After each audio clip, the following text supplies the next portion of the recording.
대림절 둘째 주일에 하나님께서 저와 여러분들에게 주시는 말씀 로마서 제12장 14절에서 21절까지.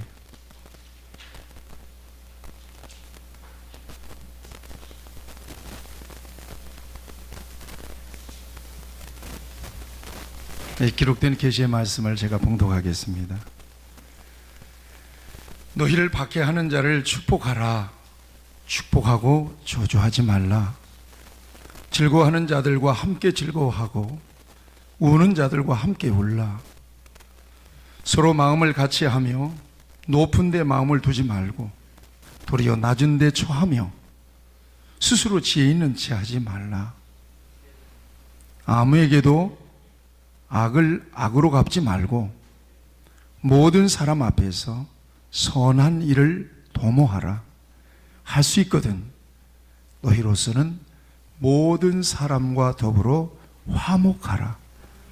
내 사랑하는 자들아, 너희가 친히 원수를 갚지 말고 하나님의 진노하심에 맡기라.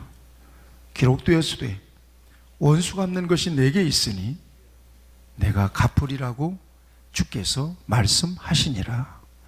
원수가 줄이거든 먹이고 목마르거든 마시게 하라. 그리함으로 네가 숯불을 그 머리에 쌓아 놓으리라. 악에게 지지 말고 선으로 악을 이기라. 아멘.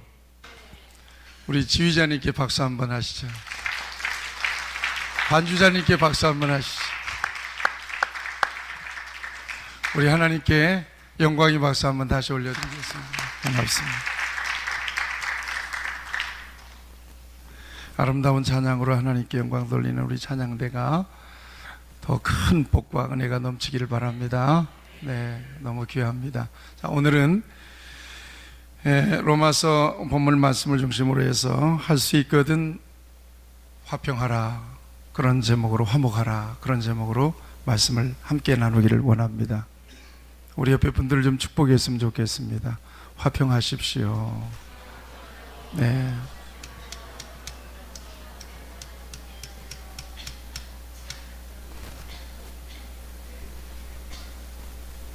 다들 불만 없으시죠? 네, 그래서 오늘 수준 있는 성도들에게 설교를 길게 할 이유가 없다. 그래서 오늘 짧게 뭐 친한 사람들, 화평하게 잘 지내는 사람들에게 화평하라고 자꾸 강조하는 것도 피곤한 일이거든요. 하나님께서 저와 여러분 모두에게 놀라운 은혜를 꼭 주시기를 바랍니다. 사람은 마음이 중요합니다. 성경에 보면 무릇 지킬 만한 것보다 네 마음을 지켜라. 그래서 마음을 지켜라. 그 생명의 근원이 이에서 나느니라 그랬어요. 마음이 틀어지면 다 끝나는 거예요.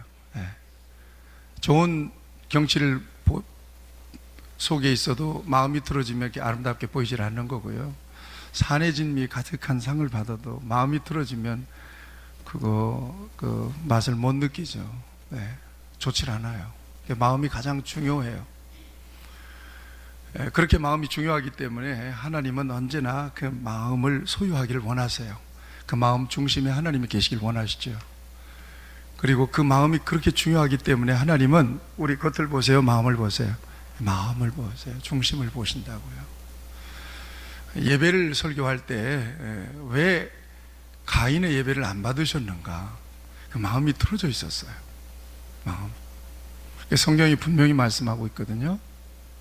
가인과 그의 재물은 거부하셨다는 거예요. 재물만 거부한 게 아니에요. 가인 그 자체를 하나님이 멀리 하셨어요. 원치 않으셨어요. 왜 그랬느냐? 결과를 보니까 어떤 거예요? 하나님께 아주 톡한 원망을 갖고 발산하잖아요. 그리고 나가서 동생을 들여서 쳐서 죽이잖아요. 그렇죠? 그 마음이 예배 전에도 있었던 마음이었다는 거예요. 여러분, 하나님 앞에 우리의 마음, 우리의 중심을 옳게 갖는 것이 얼마나 중요한지 몰라요. 마음이 그렇게 중요하기 때문에 하나님 우리의 마음을 다 받으시길 원하세요. 여러분들의 마음 중심에 우리의 하나님이 온전히 왕으로 계시도록 허용하시기를 축원합니다. 이게 믿는 삶이에요. 이게 구원의 삶이고요. 그래야 평안이 있어요. 예. 그래야 행복이 있어요, 거기에. 내가 내 인생을 끌고 가려고 하면 내 인생 굉장히 힘들게 끌려갈 수밖에 없어요. 피곤한 인생이 되어버리고 말죠. 마음이 그렇게 중요하기 때문에 누구도 우리의 마음을 보고 있을까요? 마귀도, 사탄도 우리의 마음을 딱 주목하고 있어요. 그래서 은혜 좀 받으려고 그러면 가라지를 샥 뿌려버려요. 그죠? 장애물을 탁탁탁탁 놔버리고 말아요. 우리의 마음에. 꼭 은혜를 받을 만하면 그래요. 그래서 믿는 분들, 특별히 부부로 믿는 분들은 언제 특별히 조심해야 돼요. 예, 주일날 아침에 조심해야 되고 토요일날 저녁에 조심해야 됩니다. 토요일날 저녁에 정말 이렇게 따뜻하게, 왜 주일날 은혜 받는 일 방해되면 안 되잖아요. 그렇죠? 하나님 앞에 예배도 드려야 되고 사역도 해야 되는데 아이고 그냥 막 한 번 해가지고는 그냥 막 그러면 은혜가 안 된단 말이에요. 다 쏟아버려요. 마귀는 그걸 노려요. 너무나도 우리의 약점을 잘 알아서 마귀는 어떻게 하면 하나님과 우리를 이렇게 어긋나게 만들까? 은혜에서 벗어나게 만들까? 시험 들게 만들까? 나가서 믿음을 배반하게 만들까? 이것만 궁리하는 게 마귀란 말이에요. 그런 얘기도 있잖아요. 어느 들에 이 4마리의 황소가 있었대요. 4마리가 황소가 있었는데 얼마나 의리가 좋았는지 몰라. 의리가 좋아가지고 어려운 일이 있으면 서로 4마리가 막 황소가 붙어가지고 문제를 해결하는 거예요. 그러니까 사자가 잡아먹으려고 그러면은 막 한때 그냥 딱 해가지고 물리치고 막 그랬단 말이에요. 그런데 이 사자 한 마리가 이 4마리 황소를 어떻게 하면 잡아먹을까? 아무리 궁리해도 너무나 똘똘똘똘 뭉치니까 잡아먹을 수가 없어. 그러자 꾀를 냈어요. 어느 때 보니까 한 마리가 살짝 뒤쳐져 있더라는 거예요.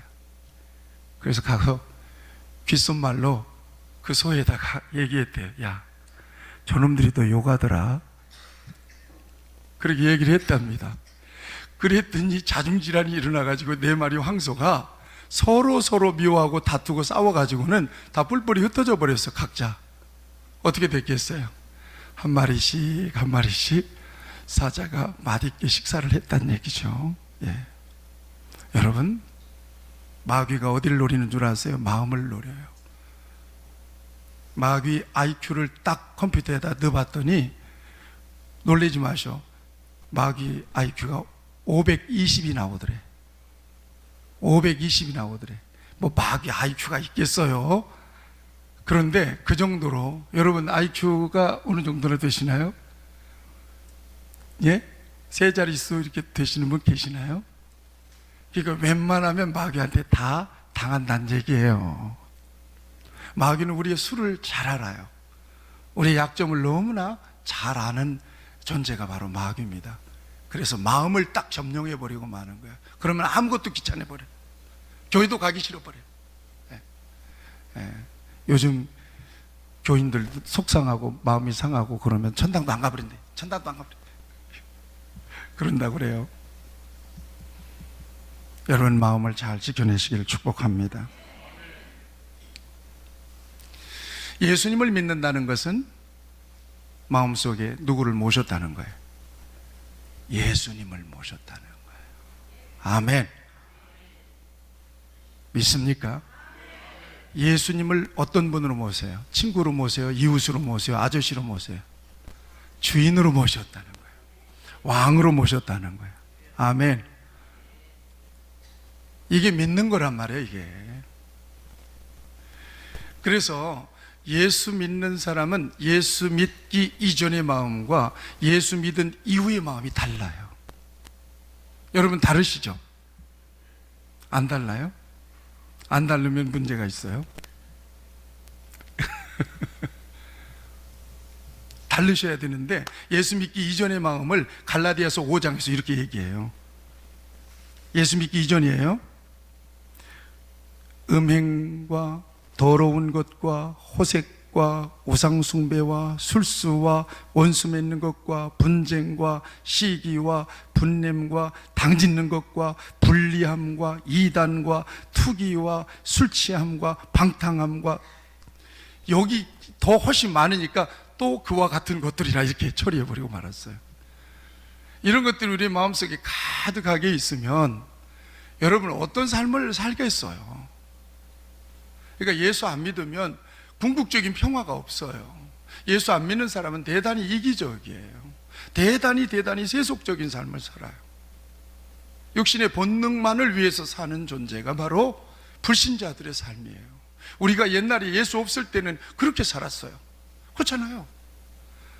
예수 없을 때 우리가 가지고 있는 꿈이 어떤 거예요?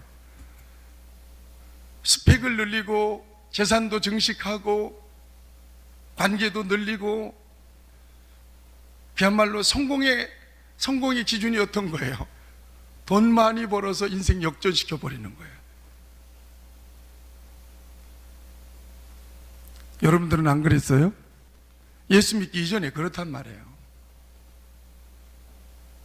그런데 예수 믿고 난 이후에, 그러니까 예수님 믿기 이전에는 누구도 건들면 가만 안 두는 그런 아주 상한 마음, 악한 마음을 가지고 살았어요. 예수 믿기 이전에. 왜 그런 줄 아세요? 우리가 죄악 중에서 났기 때문에 그래요. 그것이 바로 죄성이에요. 하나님을 떠난 이후에 우리의 마음은 어두워져 버렸어요. 그렇게 강팍해져 버렸어요. 그렇게 아주 험해져 버렸어요. 불량해져 버렸어요.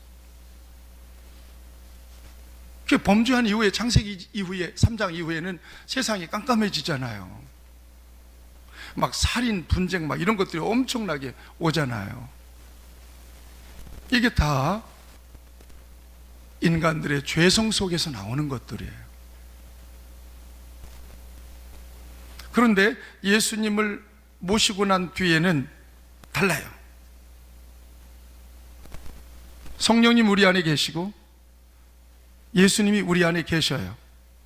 그래서 갈라디아서 5장 22절 24절에 우리가 잘 아는 대로 성령의 열매가 있어요. 사랑, 희락, 화평, 오래 참음, 자비, 양선, 충성, 온유, 절제. 이런 열매들이, 이런 마음들이 예수님과 함께 가득 우리 안에 채워지는 거거든. 그러니까 예수님 믿기 이전에, 예수님 믿은 이후에 우리의 마음의 상태는 다르다. 우리의 마음의 주인은 다르다. 아멘. 이것이 예수님을 주인으로 모신 마음이에요. 그러면 예수님이 이 땅에 왜 오셨느냐? 지금 우리가 크리스마스를 준비하고 있잖아요. 왜 예수님이 오셨느냐? 여러분, 강대상에 지금 두 번째 초가 켜 있어요. 그렇죠? 저 위에. 그렇죠? 다 각각의 초의 의미가 있어요. 예수님 탄생하신 성탄절 전 넉 주간을 우리가 대림절로 지내는데 첫 번째 초가 올라갔어요. 초. 보라색 초가 올라가요, 본래. 이것은 소망을 의미해요. 지난주가 소망을 의미하는 대림절 주일을 보냈어요. 그 다음에 두 번째 주는 화평이에요. 세 번째 주는 기쁨이에요. 네 번째 주는 사랑이에요. 그리고는 기쁘다 구주 오셨. 예수님이 소망과 평화와 기쁨과 사랑의 왕으로 예수님이 이 땅에 탄생하시는 것입니다. 중요한 것은 예수님이 이 땅에 오신 가장 궁극적인 목적은 하나님과 우리 사이를 화해시키기 위해서 오신 거예요. 구원은 어떤 거냐? 죄로 막힌 하나님과 우리의 관계가 다시 복원되는 거예요. 회복되는 거예요. 이게 구원이라고 얘기해요. 그래서 같이 하시죠. 하나님 아버지. 예수님 안에서는 하나님 아버지라고 부르죠. 예수님 없이 여러분들은 하나님이 보실 때 원수예요. 성경에 있는 이야기예요. 에베소서에.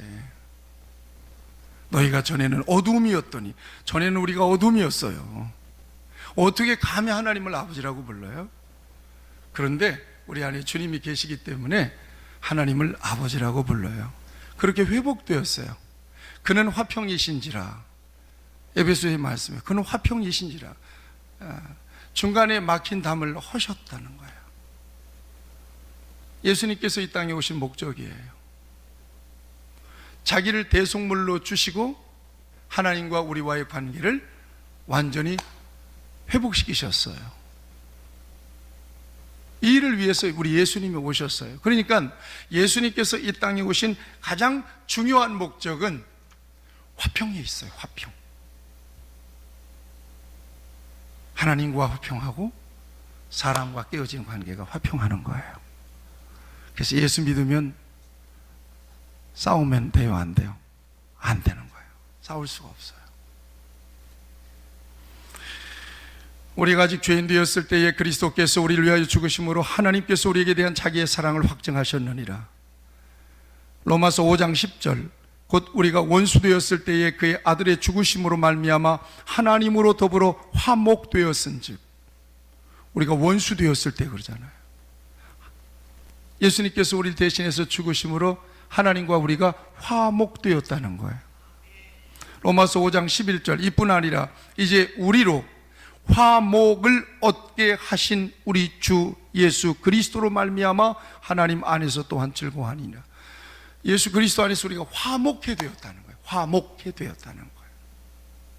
이게 다른 말로 하면 구원이라는 말이에요. 예수님 안에서 화목하게 되는 것이, 하나님과 화목하게 되는 것이 구원이에요. 이게. 그래서 예수님을 믿는 사람만이 진정으로 화평케 할 수 있는 사람입니다. 이게 화평하게 하는 직분을 가진 사람이 누구냐? 예수 믿는 사람이에요. 저와 여러분들이. 불평하고 싸우는 사람들, 예수 믿는 사람들이 들어가면 화평하게, 화목하게 할 수 있는 그런 역할을 할 수 있는 사람이에요. 그런 화평케 하는 직분을 너희에게 주셨느니라. 우리에게 화평케 하는 직분을 주셨다고 말씀하고 있어요. 오늘 로마서 12장 18절을 한번 보겠습니다. 로마서 12장 18절 제가 읽겠어요. 할 수 있거든. 힘을 내보셔야 돼요. 너희로서는 모든 사람과 더불어 화목하라, 화평하라. 가려서 화평하래요? 아이고, 저놈하고 어떻게 같이 지내? 그거 하지 말라는 거예요. 어찌 왼수. 그러지 말라는 거예요. 대상이 모든 사람이에요. 그 다음에 할 수 있거든이라고 하는 것은 최선을 다하는 거예요. 찬양대 하면 여기 저 불만 있는 사람들 없죠? 제가 가끔 물어보면 찬양대가 그렇게 은혜롭다네.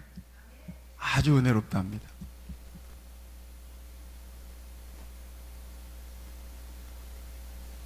그러면서 오늘 주신 말씀들이 있어요. 어떤 사람들이냐? 박해하는 자들을 축복하고 저주하지 말래요. 즐거워하는 자들로 함께 즐거워하고 우는 자들로 함께 울라는 거예요. 여러분, 이게 정말 뭐라고 얘기할까요? 분위기 파악 제대로 하는 사람이에요. 이게 우는 자리에 가서는 같은 마음, 동정의 마음을 가지고 애도하는 마음을 갖는 게 중요하죠. 잔치집에 가서 기쁜 곳에 가서 같이 즐거워해주고 함께, 나는 조금 슬퍼도 같이 마음을 합해주는 거죠. 서로 마음을 같이 하라고 하십니다. 높은 데 마음을 두지 말고 낮은 데 두라는 거예요. 이게 굉장히 중요합니다. 이게 화평을 위해서 중요한 거예요. 마음을 교만하게 갖고 있잖아요. 높은 데 마음을 갖고 있으면요, 서로 화평하기, 화목하기 어려워져요.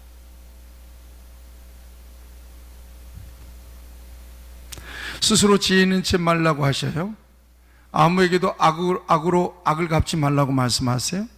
원수를 갚지 말라고 말씀하십니다. 이게 화평케 된 사람들이 화평케 하는 직분을 감당하는 데 있어서 맞닥뜨려야 될 사람들이에요. 이게 바로 오늘 18절 할 수 있건 너희로 모든 사람에 속한 사람들이에요. 여기는 우리가 정말 감정적으로 수용하기 어려운 사람도 있어요. 상대하기 정말 버거운 사람도 있어요. 그럼에도 불구하고 할 수 있거든. 최선을 다하라는 거예요. 화평하라는 거예요. 화목하라는 것입니다.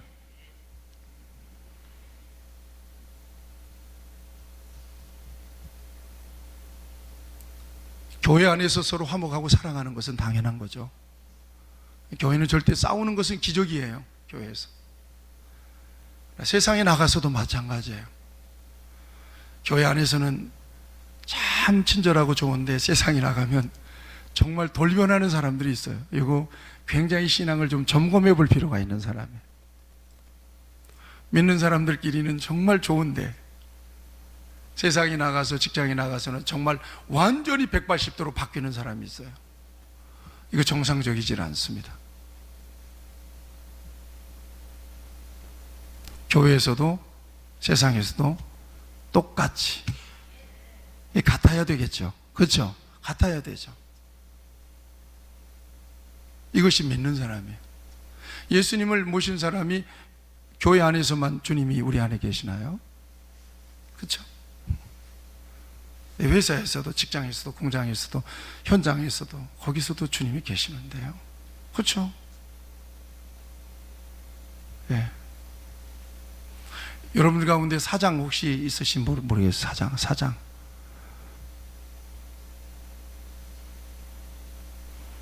갑질하지 마세요. 특별히 예수 믿는 사람들 갑질하면 안 돼.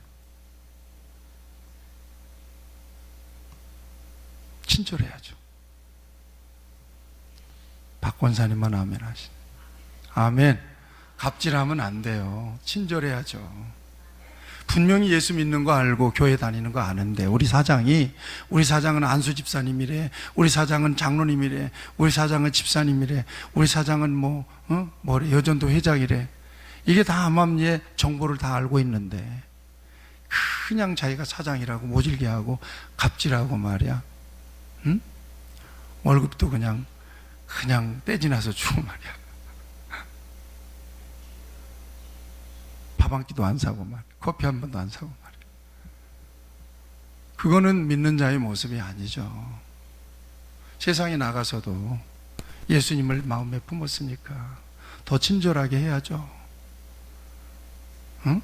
밥 먹으면 커피라도 타서 먼저 대접해주고, 정말 그 아무것도 아닌 거라도 휴지라도 빼가지고 이렇게 드시면서 입 닦으라고 놔주면 그렇게 고맙게 느껴지잖아요. 그게 사소한 거지만, 그렇죠? 교회나 세상에서나 같아야 된다는 것입니다. 여러분, 이것을 제가 종종 인용하는 말씀 히브리서 12장 14절 말씀에 이것이 구원과도 관련이 있어요.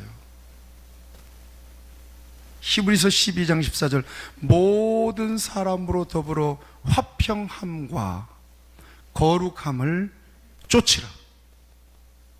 이것이 없이는 아무도 주를 보지 못할 것이다. 주를 보지 못한다는 것은 구원받지 못한다는 거예요. 예배 잘 드리고 가가지고는 집에 가가지고 막 사소한 일로 부부싸움 막 심하게 해버리면 아무도 주를 보지 못할 것이다. 그럴 가능성이 있어요, 여러분. 예. 예배 잘 드리고 식당에 내려가가지고 어떤 교인하고 부당탁탁 한 번씩 아무도 주를 보지 못할 것이다. 통제하시기를 바랍니다. 예.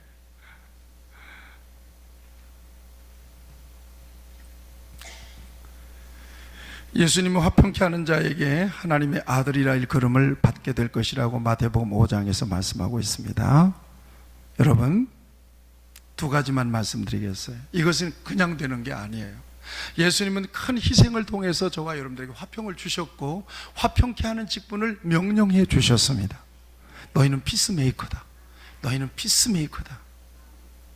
예. 제가 오늘 영상에 보니까요, 와, 그런 아들을 만나면 어떨까? 내가 우리 아내에게 질문해 봤어요. 애가 학교를 안 가는 거예요. 그러니까 엄마가 애통 터져 죽어요. 밤새도록 컴퓨터하고 게임하고 아침에 일어나질 못하는 거예요, 사내 아이가. 그러니까 야, 학교 가야지, 일어나라. 엄마도 어디 출근하려고 하는가 봐요. 일어나라 그러니까 엄마한테 도끼 눈을 뜨는 거야. 내버려 두란 말이야 그러는 거야. 그러니까 아버지가 들어가서, 얘가 무서워가지고 문 밖에 서서, 야, 학교 가야지. 내버려 두란 말이야. 야, 이거 어떻게 하면 좋아요? 애가 무서워서 이제는 건들지도 못해요, 부부가. 아버지도 애가 무서워. 애가 등치가 크잖아요. 아마 고등학생쯤 되나 봐요.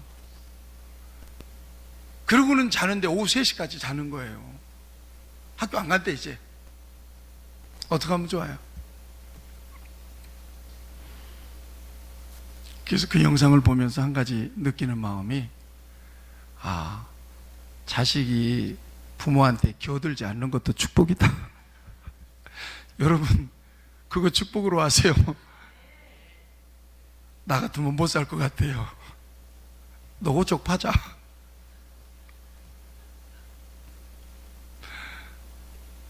입장을 바꿔놓고 생각해 보니까 이거 지옥이 따로 없더라고요.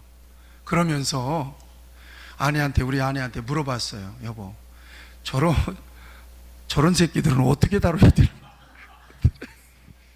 만약에 저런 새끼들은 어떻게 다뤄야 돼? 그랬더니 우리 사모 왈. 그렇지. 어떻게 기도해야지. 그래서 내가 정답이다, 정답. 근데 나도 그 부모에게 얘기해 주고 싶더라고. 그 가들 상대하지 말고 가요를 위해서 기도해야 되는데, 그 부모들도 영적으로 깜깜하잖아요 지금. 그러니까 애한테 완전히 그냥 애한테 주눅 들었어요, 부부가. 애가 사내 아이니까 그냥 막 집어 던지니까 오후 3시까지 자고는 일어나서 부모들 다 나간 뒤에 일어나가지고 지금 혼자 냉장고 해가지고 먹고 또 그냥 자는 거예요. 한 가지 처방은 있긴 있는데, 예수 믿는 길이에요. 여러분, 사람의 마음을 바꾸는 것은 예수님밖에 없어요. 그리고 인간적으로도 그 영상을 보면서 내가 부모들이 저거 잘못했다, 저거 그러면 안 될 텐데, 자꾸 애 닥달하면 안 될 텐데, 그냥 가만히 놔주고 편안할 때 이야기도 좀 해보고 그러고 해야 될 텐데, 부모는 부모 입장에서 그냥 학교 안 가면 그냥 막 큰일 나는 줄 알고 애를 막 그냥 그렇게 다루더라고요. 그래서 어떻게 지금 됐는지. 예. 사랑하는 여러분, 화평케 하고 화목하는 것은요, 여러분 원수를 품고, 여러분 뭡니까, 여기 보면 박해하는 자를 축복하는 일은 그냥 되는 게 아니라니까요. 같이 하시죠. 대가를 지불해야 한다. 대가를 지불해야 돼요. 기꺼이 대가를 지불해야 돼요. 이걸 생각하세요. 아브라함이 이제 조카 롯을 데리고 나갔잖아요. 고향을 떠났잖아요. 근데 하나님이 축복하셔가지고 큰 부를 누렸는데, 아브라함과 함께 조카 롯도 재산이 늘어나죠. 그러니까 무슨 일이 생겨요? 이렇게 이 아브라함과 조카 롯의 종들이 서로 이렇게 티격태격 하는 거예요. 그런데 롯은 어떻게 느꼈는지 몰라. 근데 아브라함은 딱 그 장면을 보면서, 종들이 싸우는 장면을 보면서, 아, 이제는 우리가 떨어져야 될 때가 됐다라고 느낀 거예요. 그래서 조카 롯을 불러요. 이렇게 불러가지고, 야, 너하고 나하고 친척인데 이렇게 재산 문제로 종들과 싸워서 서로 의가 상하면 안 되겠다. 그러니까 너하고 나하고 좀 헤어져야 되겠다. 떨어져야 되겠다. 이렇게 제안을 합니다. 그러면 누가 먼저 선택하고 가야 돼요? 서열로 보면 아브라함이 삼촌이니까, 그렇죠? 먼저 선택하고, 야, 내가 저쪽으로 갈 테니까 너 이쪽으로 하라, 이렇게 하겠죠. 그런데 아브라함은 그렇게 하지 않았잖아요. 네가 먼저 선택해라 그래요. 네가 좋은 땅을 먼저 선택해라. 그러면 나는 네가 선택하고 나머지 선택할게. 그래서 조카 롯이 먼저 선택합니다. 선택권을 먼저 줍니다. 여러분, 이거 굉장히 중요한 메시지를 우리에게 주는 거예요. 화목해 하고 화평케 하는 데는 대가를 지불해야 돼요. 나는 손에 하나도 안 보고, 나는 정말 이득 볼 건 다 보고 화평케 하기는 어렵습니다. 때로는 자기 주머니 털어서 밥도 좀 사고, 그렇죠? 마음이 막 땡길 때가 있잖아요. 누군가 뭘 좀 베풀고 싶을 때가 있잖아요. 그럴 때는 그렇게 하는 거예요. 계산하지 않고. 그래야 좋아져요. 여러분, 사회생활 하면서 관계를 굉장히 쫀쫀하게 잘 갖는 사람들 그냥 갖는 거 아니에요. 굉장히 그 사람들을 굉장히 많이 베풀고 배려하고 하는 사람들이에요. 네. 대가를 지불하는 거죠. 여러분, 기꺼이 대가를 지불하면서 화목하시기를 축원합니다. 화목에 대한 대가를 지불하면요, 하나님이 갚아주세요. 아멘. 그 다음에 하나만 더 얘기할게요. 먼저 손을 내미시기를 축복합니다. 화목을 위해서. 같이 하시죠. 먼저 손을 내밀어라. 하나님 편에서 인간들이 죄악 속에서 죽어가고 죄악 속에서 저주받은 모습으로 사는 것에 대해서 하나님 편에서 아쉬울 건 뭐가 있어요? 모르겠어요. 이제 이 다음에 하나님 앞에 가면 한번 물어봐야 되겠어요. 아니, 우리가 죄인 중에 있을 때, 죄악 중에 있을 때 하나님 뭐가 그렇게 아쉬워가지고 독생자를 보내셨어요? 한번 물어볼 필요가 있어. 그렇잖아요. 하나님 편에서 아쉬울 게 하나도 없어요. 근데도 성경은 뭐라고 말씀하세요? 누가 먼저 우리를 사랑하셨다고 말씀하세요? 하나님이 우리를 먼저 사랑하셨다고 말씀하세요. 요한일서 4장 16절에서 하나님이 우리를 사랑하시는 사랑을 우리가 알고 믿었노니 하나님은 사랑이시라. 사랑 안에 거하는 자는 하나님 안에 거하고 하나님도 그 안에 거하시느니라. 우리가 사랑하면 그가 먼저 우리를 사랑하셨습니다. 아멘. 먼저예요. 먼저 같이 하시죠. 먼저 손을 내미세요. 먼저 손을 내밀어 주십시오. 서로 친한 사람들끼리야 뭐 아무리 근데 좀 껄껄한 사람들에게 먼저, 부부싸움 할 때는 누가 먼저 손을 내밀어야 돼요?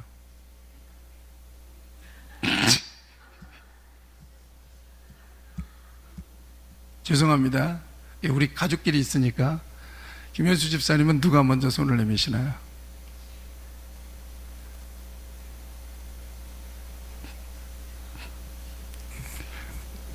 그러면 안 됩니다. 이제부터는 먼저 손을 내밀어 주십시오.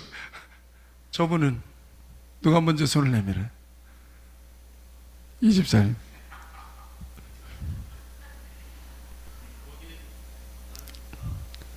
이야, 아니라고 자꾸 그러네. 자존심 있어가지고 내가 먼저 손 안 내민다네. 먼저 손을 내밀어 주시기 바랍니다. 그러면 저는 누가 먼저 손을 내밀까요? 이렇게 제가 외모로 손해를 보고 있어요. 그렇지 않습니다. 제가 100% 먼저 손을 내밉니다. 모르셨죠? 예. 그리고 저분은 먼저 손을 내밀진 않는데 묵묵하게 나를 쓸데없이 감도 갖다 주고 배도 갖다 주고 귤도 갖다 주고. 그건 뭐냐, 이게 말로는 안 해도 먼저 손을 내미는 작업입니다. 이게 아니, 서로 이렇게 좀 마음이 안 좋은데 뭐 하려고 자꾸 매겨 싸요. 이렇게. 아니, 그것으로 읽어내는 거예요. 아, 먼저 손을 내미는구나. 그러나 이제 말로 제가 사과하는 것은 내가 먼저 합니다. 여보 미안해. 그러고 한번 물어보세요. 예, 제가 먼저 합니다. 예, 먼저 손을 내미세요. 여러분 이거 아셔야 돼요. 창세기에 보면 요셉의 이야기가 나와요. 누가 억울한 사람이에요? 요셉이 억울한 사람이죠. 어느 정도 억울한 사람이에요? 정말 분통이 나서 스트레스 받아서 죽을 만큼 억울한 사람이에요. 형들이 팔아먹어버렸잖아요. 일신매매를 해버렸잖아요. 그런데 완전히 이제는 역전 찬스가 온 거예요. 요셉이 국무총리가 됐고 형들은 거지 같은 모습으로 요셉한테 양식을 얻으러 온 거예요. 여러분들 같으면 어떡할 거예요? 그때 어떤 놈이 나한테 가서 받쳐 루벤 형인가 보다죠. 아이고 내가 그렇게 살려달라고 그렇게 했는데 겁이라도 한번 줘야 되겠다. 그럴 텐데 요셉이 나중에는 어떻게 해요? 형들 나요 나 요셉이요 요셉. 형들 몰라보잖아. 근데 나요 나 요셉이에요. 그러니까 형들이 깜짝 놀랍니다. 형들이 바들바들 떠는 거예요. 이제 우리 죽었다는 거야. 그 죄의식 때문에 항상 있었거든요. 형들이, 여러분들 같으면 그렇지 않겠어요? 동생이 막 살려달라고 그러는데 우물에다가 쳐 박아버렸거든요. 죽으려면 죽으라고. 그 죽이려고 그랬는데 유다가 말리잖아요. 그래가지고는 그냥 꺼내, 야 그러지 말고 저 돈 한 푼이라도 벌자 그러고는 아랍 상인들에게 팔아버렸어요. 동생을. 근데 죽은 줄 알았지. 그렇게 총리로 나타날 줄 어떻게 알았어요? 꿈에도 생각지를 못했지. 그런데 정말 외나무 다리에서 만난 거예요. 보통 사람 같으면 안갚음이라도 할 수 있을 겁니다. 그런데 아버지 소식 물어보고 동생 소식 물어보고 그리고 나중에 막 슬픔이 복받쳐가지고는 하인들 다 물리고 혼자 가서 막 울고 나와 세수하고 나오는 거야. 그리고는 형들한테 얘기하는 거예요. 형들 나 요셉이요. 그 형들이 얼마나 놀래요. 형들 나 여기서 팔았다고 겁내지 마. 불안하지 마라. 하나님께서 형들 살리려고 나 먼저 보낸 거예요. 그리고는 형들에게 손을 먼저 내밀어요. 형들 걱정하지 마세요. 내가 우리 아버지와 형제들 다 살릴 거예요. 하나님이 그렇게 하라고 나를 먼저 이곳에 보내주셨어요. 그렇게 한 거예요. 화평을 위해서 예수님은 희생당하셨잖아요. 그냥 되는 게 아니라니까요. 대가를 지불해야 되고요. 먼저 손을 내밀어야 돼요. 아멘. 이번 대림절에는 성탄절에는 하여튼 우리에게 원수가 없기를 바랍니다. 요즘은 사과하기도 좋아요. 뭐가 있어요? 카톡이 있잖아요. 이모티콘 하나 그냥 이런 거 하나씩 날려줘 봐요.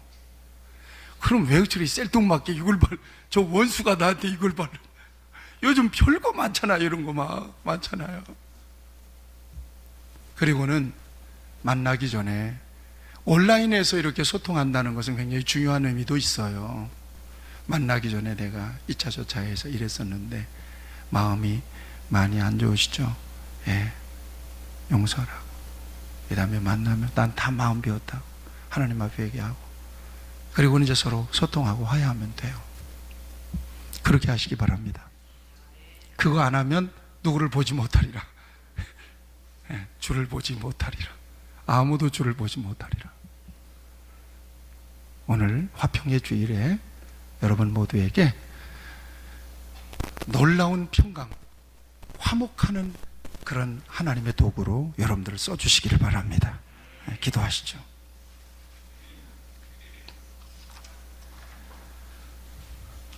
사랑의 하나님 아버지, 오늘 귀한 말씀을 통해서 할 수 있거든 너희로 모든 사람과 더불어 화목하라. 우리 교회가 화목 공동체가 되기를 원하며 우리 성도들이 가는 곳은 다 평강이 넘치기를 원합니다. 얽혀있고 눌려있는 관계, 상처를 주고받는 관계가 없기를 바랍니다. 어떤 대가를 지불하고라도 먼저 손을 내밀고 우리 예수님처럼 화평케 하는 삶을 살아서 말씀하시기를 화평케 하는 자가 복이 있나니 그가 하나님의 아들이라 일컬음을 받을 것이며, 놀라운 하나님의 축복을 누리는 우리 귀한 성도들이 되기를 바랍니다. 부부간에 화평이 있기를 바랍니다. 형제간에 화평이 있기를 바랍니다. 이웃간에도 화평이 있기를 바랍니다. 직원들과 화평이 있기를 바랍니다. 직장에서도 화평이 있기를 바랍니다. 나 때문에, 예수 믿는 나 때문에, 예수님을 품은 나 때문에, 예수님을 주인으로 모신 나 때문에 하나님, 내 주변이 평강으로 가득 넘치게 하여 주시옵소서. 주여, 나를 평화의 도구로서 주시옵소서. 주여, 우리를 평화의 도구로서 주시옵소서. 예수님의 이름으로 기도하옵나이다. 아멘.